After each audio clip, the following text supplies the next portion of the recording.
Welcome back. Time to once again dig deeper into the world of mechanical keyboards. This time we will be checking model from HyperX. This is the Rize 75 wireless. Okay, so let's talk a little about specifications before we unbox this thing.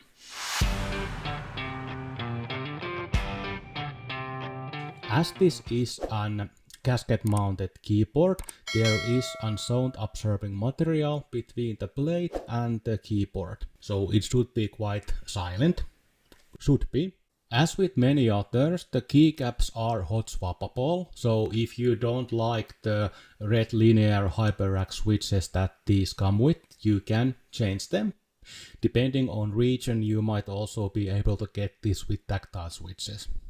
The 75 on the name tells that this is a 75% size keyboard, so compared to 100% it is missing the numpad. There are three ways to connect this to your PC. It has a detachable USB-C cable with USB-A adapter also in the box.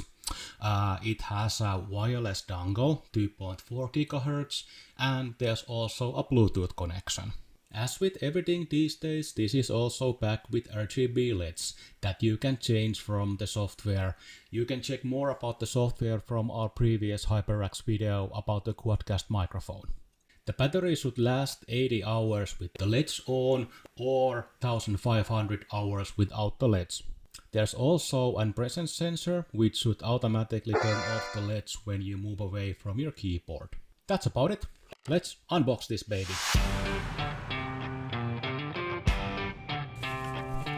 Basic leaflets,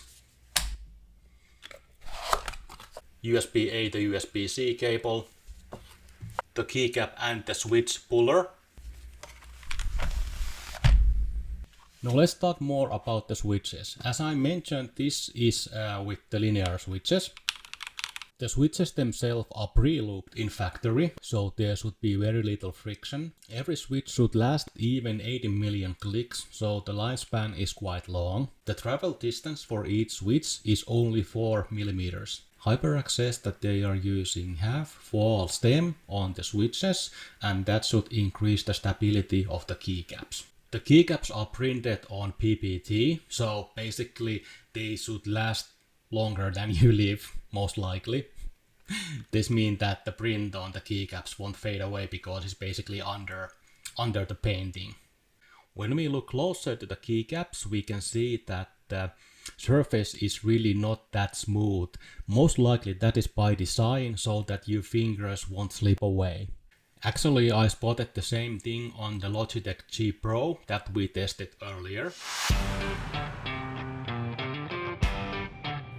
While we are on the topic, the Rize 75 is a lot more thicker than the G Pro, as you can see.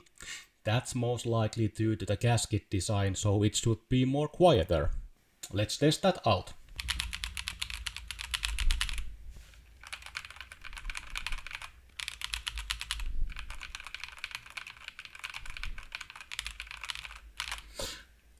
Roughly, I would say that's about 5% less on the noise when you're typing.